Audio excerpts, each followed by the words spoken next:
Abra a tua Bíblia no livro de Gênesis, no capítulo de número 4.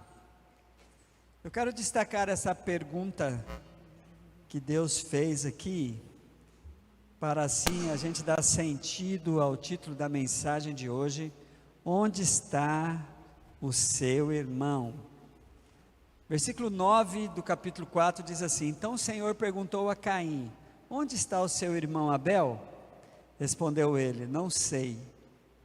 Sou eu o responsável por meu irmão? É interessante como o nosso Deus vai usar todas as passagens bíblicas, queridos, para nos chamar a atenção de coisas que Ele já sabe, mas que você precisa saber sobre si e sobre o próprio Deus.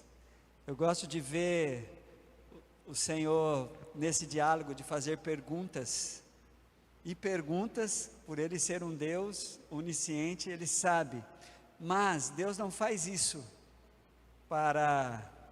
sem nenhum motivo.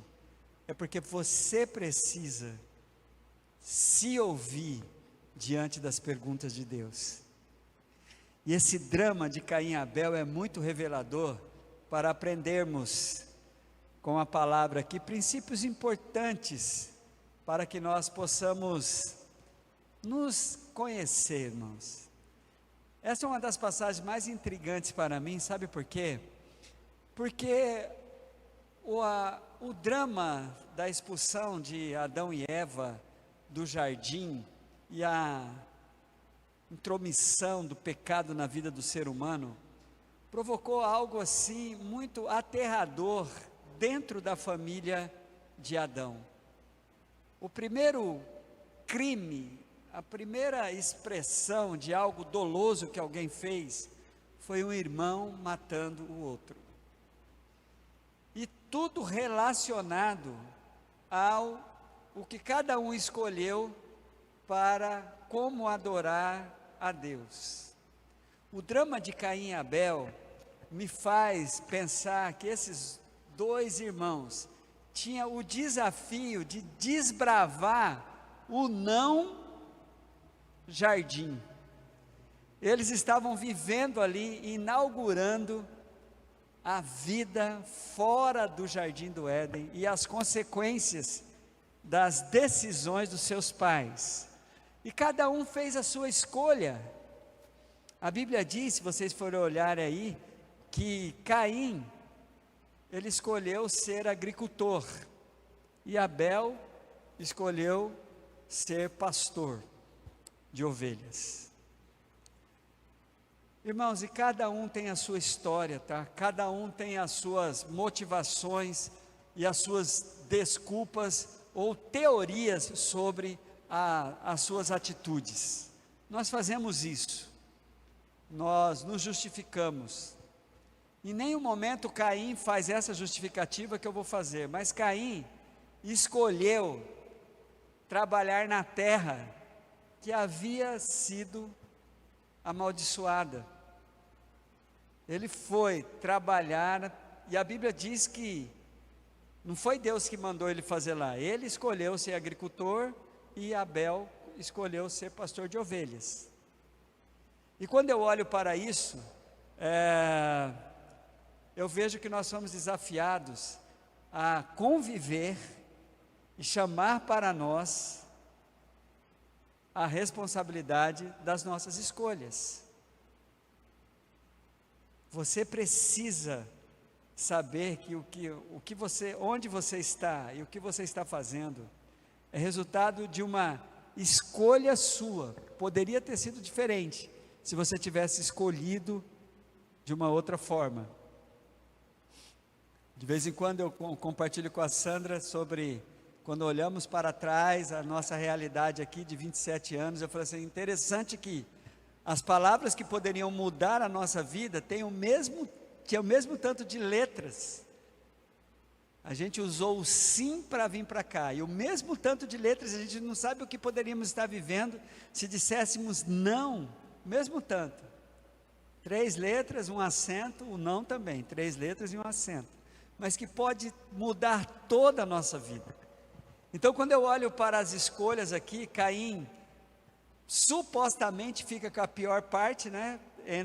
Pelo menos, eu particularmente não creio assim, mas há alguns explanadores da Bíblia, que a dureza do coração de Caim estava ligado diretamente ao seu trabalho, como era duro o seu trabalho.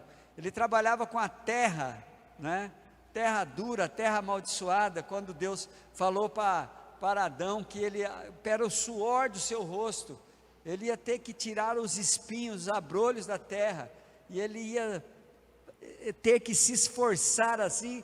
O versículo de número 18 de Gênesis capítulo 3 diz assim, falando sobre a terra: ela lhe dará espinhos e ervas daninha, e você terá que dela todos os dias da sua vida, e você terá que se alimentar dela todos os dias da sua vida, conforme diz o versículo de número 17.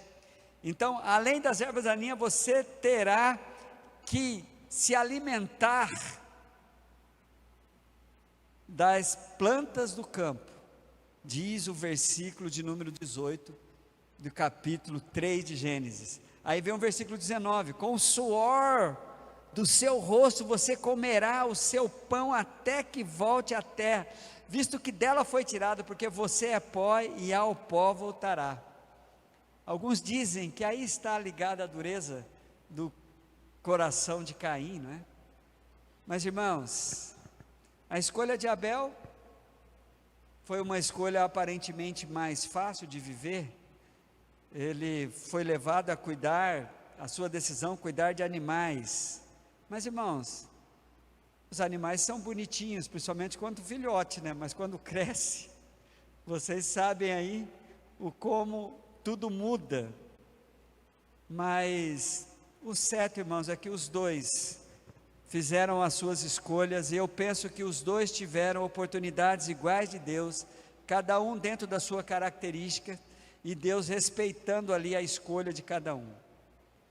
Se por acaso você não está contente com a escolha que você fez, se você não gosta do que você está fazendo, veja se é possível mudar, veja se isso não está endurecendo o seu coração, deixando você incompreensível, deixando você rude. Se for possível mudar, mude, mas se não for possível, encare a sua vida com o princípio da gratidão a Deus, porque nós temos esse antídoto para aliviar o resultado das nossas escolhas: obedecer a Deus e agradecer, não é? Mas se há tempo ainda de mudar, e as suas decisões serão decisões nobres, decisões em que não faça de você uma pessoa injusta, que não faça de você uma pessoa criminosa. Se você pode mudar, mude, se as possibilidades que você tem são possibilidades abençoadas por Deus. Quando eu olho para esse texto, há uma expressão aqui no versículo de número 3 que fala assim, passando algum tempo, versículo 3 de Gênesis 4, Caim trouxe do fruto da terra uma oferta ao Senhor. Abel, por sua vez, também fez a mesma coisa. A expressão que eu quero destacar aqui para os irmãos, é essa questão de passou algum tempo, o tempo passou. Algumas Bíblias falam ao fim de uns tempos, outra Bíblia fala o tempo passou a cabo de dias. O que a Bíblia revela para nós aqui é que Deus plantou dentro do coração do ser humano uma disposição natural de honrar a Deus. O homem se perdeu e começou a fazer isso, honrando, tentando honrar o sobrenatural, buscando cada um, mas todos têm dentro de si uma predisposição de cultuar,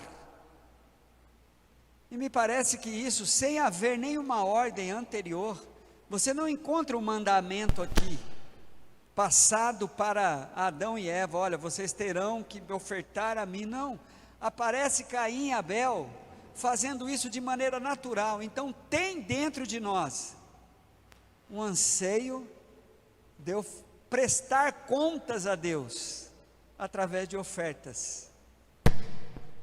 Me parece que Deus plantou esse anseio dentro de nós. E esse drama de Caim e Abel então revela que há uma prestação de contas, que precisa ser dada a Deus, durante o nosso viver, com aquilo que somos e com aquilo que temos. E Deus trabalha isso de maneira singular no coração de cada um. É isso que eu aprendo quando eu olho para esse texto aqui, quando a Bíblia diz assim, passando algum tempo cada um deles. Aí vem a característica, e eu acredito que a humanidade está dividida entre Caíns e Abéis. Quem são os Caíns? É aqueles que fazem do jeito que ele imagina que está bom, do jeito que dói menos para ele, sem nenhuma espécie de busca do excelente. Faz as coisas de qualquer jeito, o que tem para fazer, faz porque tem que ser feito. A Bíblia diz que Caim levou a sua oferta, que ele tirou do fruto da terra, ele levou ao Senhor. Mas a Bíblia faz uma distinção nos Abéis.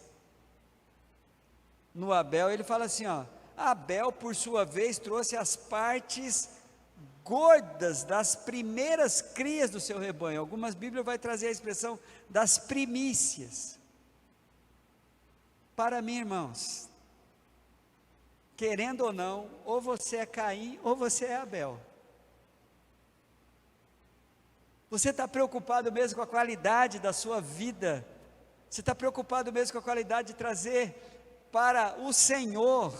E não está ligado só à oferta não, a ser o melhor de Deus aqui na terra, a ser o melhor esposo que a sua esposa possa ter, a ser a melhor esposa que seu esposo possa ter, a ser o melhor filho, o melhor pai, o melhor amigo, o melhor irmão. É interessante que não tem jeito, ou a gente faz as coisas sem nenhuma preocupação, sem trazer nenhuma qualidade, sobrevivendo às consequências da minha história.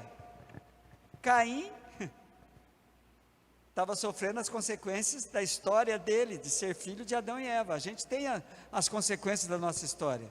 Eu não acredito em maldição hereditária, mas eu acredito de que a gente sofre as consequências de decisões erradas de nossos pais, e sofremos bênçãos de decisões certas de nossos pais. Como estávamos saindo do propósito hoje, eu e a Sandra estávamos comentando no carro de como as crianças agora, os filhos agora não gostam de andar a pé. Então, qualquer distância, quer ir de carro, quer ir de moto, quer ir de andar a pé. E era uma coisa que a gente fazia com muita naturalidade, porque não tinha opção. Agora eles têm tudo. Então as consequências hoje deles irem tudo, querer ir de alguma forma, não andar mais do que 2 quadras a pé, é uma consequência das regalias que ele tem. Mas nós sofremos consequências da nossa história. Mas a nossa história não pode tirar de dentro de nós a decisão de buscar a excelência na vida que vivemos. Irmãos, isso não está ligado em você dar mais dinheiro para Deus, é você se dar mais com excelência para Deus.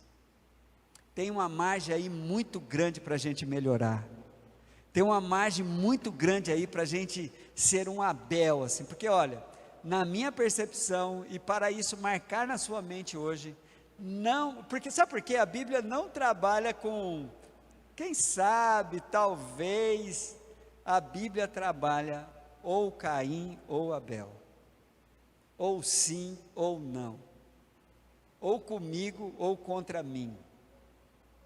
Você vê que Jesus é assim, né? Dois caminhos, o largo e o estreito, 2 portas, a larga e a estreita. Não tem jeito, é vida ou morte, não tem purgatório. Morreu, acabou. Não tem uma sobrevida. A Bíblia trabalha, e como dizia o poeta no Nordeste, a Bíblia trabalha assim, ó, e no 2 o homem luta entre coisa diferente, bem e mal, amor e guerra, preto e branco, bicho e gente, rico e pobre, claro e escuro, noite e dia, corpo e mente. Ah, desculpa, vamos aplaudir ao Senhor, eu lembrei dessa poesia. Ah, que é isso? Se deixar, irmãos, como diz o André, para me dar uma força, o senhor tem presença de pau.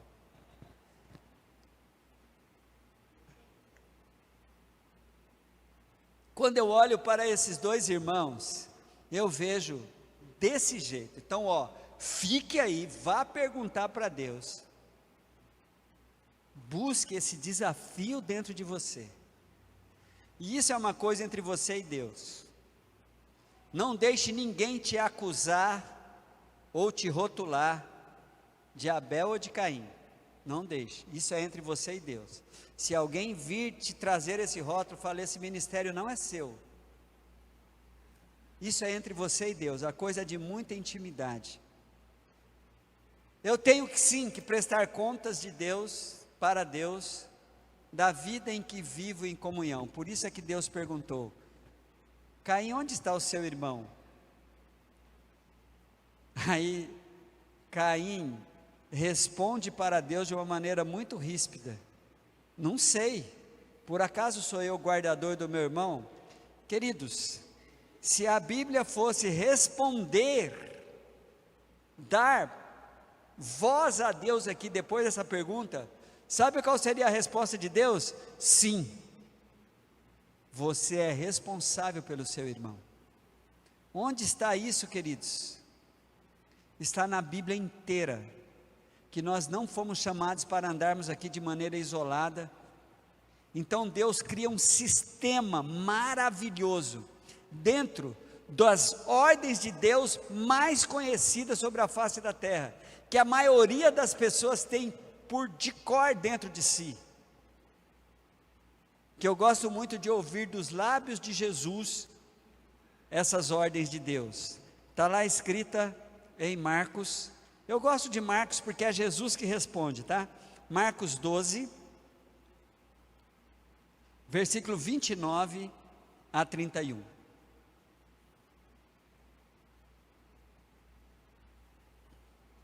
As ordens de Deus mais conhecidas, essas daqui, graças a Deus, que o mundo conhece isso daqui. Até quem não lê a Bíblia sabe o conceito desse texto aqui. A Bíblia diz assim, respondeu Jesus, versículo 29, depois de lhe fazer uma pergunta, né? O mais importante é esse. O religioso perguntou para Jesus qual era o principal mandamento. Jesus então responde, o mais importante é esse, ouça Israel, o Senhor, o nosso Deus, o Senhor é o único Senhor. Ame o Senhor, o seu Deus, de todo o seu coração, de toda a sua alma e de todo o seu entendimento, e de todas as suas coisas, ou melhor, e de todas as suas forças, não coisas. Irmãos, se parasse aqui o mandamento, Caim estava certo na sua resposta. Por acaso sou eu o guardador do meu irmão? Deus não responde lá em Gênesis capítulo 4, mas ele responde na Bíblia inteira, que eu sou sim, um instrumento de Deus, para o bem-estar, para o meu irmão estar guardado, daquilo que Deus quer me usar, para que ele não seja atingido pelo mal. Porque se a Bíblia parasse aqui só nesse mandamento, tudo bem, mas não, aí vem a resposta de Jesus. O segundo é este, ame o seu próximo como a si mesmo. Não existe mandamento maior do que estes. Por isso é que a resposta de Deus para Caim, se tivesse que ser escrita lá em Gênesis capítulo 4, seria sim, você é. Você é. E o apóstolo João, irmãos, vai então dizer, por que eu sou guardador do meu irmão? Sabe por quê? Porque nós somos guardadores um dos outros. Todas as vezes, preste atenção, todas as vezes que for dado a oportunidade para você fazer o bem para alguém, faça. Não abra mão disso de maneira assim, você está sem tempo, não tenho dinheiro, não sei o que fazer. Não, pare um pouco, será que eu posso fazer alguma coisa? Será que podemos fazer, irmãos? Será que é possível? Porque a disposição de dizer assim, eu não tenho nada a ver com isso, é muito grande. É o que vem primeiro no coração da gente, quando nós estamos endurecidos pela dinâmica da nossa vida, quando estamos entrando em contato com a parte difícil, como o pobre Caim entrou. Então eu desafio você, Deus tem certeza que você não pode fazer nada, assim, não tem nada que você pode fazer. É impressionante isso, e é tão interessante, queridos, que eu encontrei assim, um segredo, e quero já me aproximar da conclusão disso. Eu falei assim, dentro de um texto, que eu falei assim, puxa vida, como essa história de guardar o meu irmão e ser guardado por ele, me faz estar no centro da vontade de Deus. Olhe para 1 João, capítulo 1, por favor, e venha comigo ao ler o versículo de 5 a 9. Olha só, irmãos, é maravilhoso demais isso para nós. A Bíblia diz assim, estou lendo 1 João, tá? Capítulo 1, versículo 5. E esta é a mensagem que dele ouvimos, e vos anunciamos, que Deus é luz, e não há nele trevas nenhumas. Se dissermos que temos comunhão com ele, e andarmos em trevas, mentimos, e não praticamos a verdade. Mas se andarmos na luz, como ele na luz está, olha só que lindo, temos comunhão uns com os outros. Para aqui só um pouquinho. Olha só o que a luz de Deus me leva. O que ser alcançado pela luz de Deus, para que direção ele me leva? Ele não me leva para eu me isolar, para eu ir sozinho para o monte, ou ficar enclausulado. Não, a luz de Deus me leva para eu ir em direção ao meu semelhante, ao meu irmão. Que resposta Deus daria a Caim se fosse escrito, irmãos? Sim, você é. Agora vai vendo mais, tem mais segredinhos aqui que eu amei quando eu estava lendo esse texto. A Bíblia então diz que a luz de Deus me faz ter comunhão uns com os outros. E aí vem o ambiente que se cria nessa comunhão. O sangue de Jesus, seu Filho, nos purifica de todo pecado. Olha que bênção, irmãos. Por que eu sou cuidador do meu irmão e meu irmão é cuidador de mim? Porque há uma bênção. O Evangelho é uma mensagem para um grupo, e não para o indivíduo sozinho. Sozinho você não consegue. Como diria o André, em uma das músicas que ele já cantou aqui, sozinho a gente vai até mais rápido, mas não vai mais longe.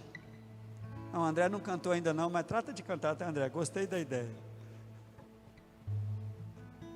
É que essa música é antes do André nascer, né? Então, queridos, o Fred vai saber, né, Fred? Quem anda sozinho, anda mais rápido, mas nem sempre...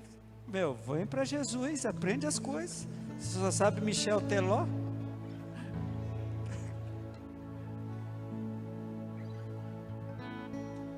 Quem nunca, esse pedacinho que eu cantei aqui, quem anda sozinho anda mais rápido, mas nem sempre vai mais longe. Quem nunca ouviu essa música? Nunca ouviu. Eu acabei de cantar, vocês não ouviram? Nayara, você não ouviu? Vou cantar de novo só para Nayara. Pegadinha. Irmãos, deixa eu dizer uma coisa para vocês. Para mim foi lindo demais quando eu estava olhando para 1 João, falei assim, é isso aqui, ó, a resposta de Deus. Onde está o seu irmão? Eu tenho que dizer, Deus, estou orando pelo meu irmão. Deus, estou com raiva do meu irmão. É impressionante, que parece que a prestação de contas, Deus não foi falar para Caim, por que você não deu o melhor? Não, ele foi perguntar sobre Abel. Deus sabia de tudo, irmãos, mas Caim precisava, a gente se revela nas nossas respostas. Onde está seu irmão? Seu irmão vai te ajudar a mostrar que você está andando na luz. Essa luz vai te levar para você ter uma comunhão com Ele. Essa comunhão com Ele faz com que você receba o que você precisa, que é o livramento dos seus pecados. Aí entra o último versículo dessa porção de João, que tem a ver com a minha necessidade. Se confessarmos os nossos pecados, Ele é fiel e justo para nos perdoar de todos os pecados e purificarmos de toda injustiça. Vamos aplaudir ao Senhor por isso? Então, pergunta para você se virar aí com você e Deus. Eu sou Caim ou sou Abel?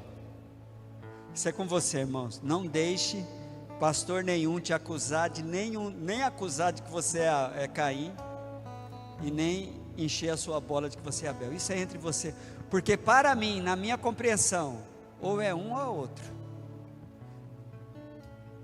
Os Abéis estão procurando serem melhores pessoas. Está difícil, mas é possível. Os Caíns estão recebendo perguntas, estão escolhendo dar a pior resposta. Eu não sei não, por acaso eu tenho alguma coisa a ver com a vida dele? Deus vai dizer, tem sim. Você precisa dele para demonstrar que você me ama sobre todas as coisas. E a dinâmica bem rápida para terminar é assim: quando nós vamos querer viver os 2 principais mandamentos, a gente, na nossa simplicidade, buscamos a Deus. Deus vai fazer essa dinâmica aqui conosco. Você está me buscando em primeiro lugar, me amando sobre todas as coisas, então vai cuidar de si. Cuide de você de uma maneira em que você se sinta alguém que ame a si mesmo. E eu vou te dar um instrumento, eu vou te dar uma ferramenta para você demonstrar o quanto você me ama e o quanto você se ama. Sabe que ferramenta Deus vai colocar na nossa mão? Meu irmão, meu próximo, meu semelhante, o indivíduo com quem estou convivendo com ele agora aqui, ó. Nesse exato momento, a interação que eu estou tendo a oportunidade de demonstrar o quanto eu amo a Deus, o quanto eu gosto de mim mesmo, e o instrumento está aqui, meu semelhante. Não é primeiro, segundo e terceiro lugar, primeiro Deus, depois eu, depois o próximo, ou então, primeiro Deus, depois o próximo. Não, irmãos, é simultâneo isso, é junto, é um círculo. Quando eu busco amar a Deus sobre todas as coisas, Ele vai dar uma ordem direta para que eu ame a mim mesmo, e o instrumento que Ele vai dar para que eu ame a mim mesmo e demonstre o quanto eu o amo, é o meu semelhante. Então responda aí para mim: onde está o seu irmão?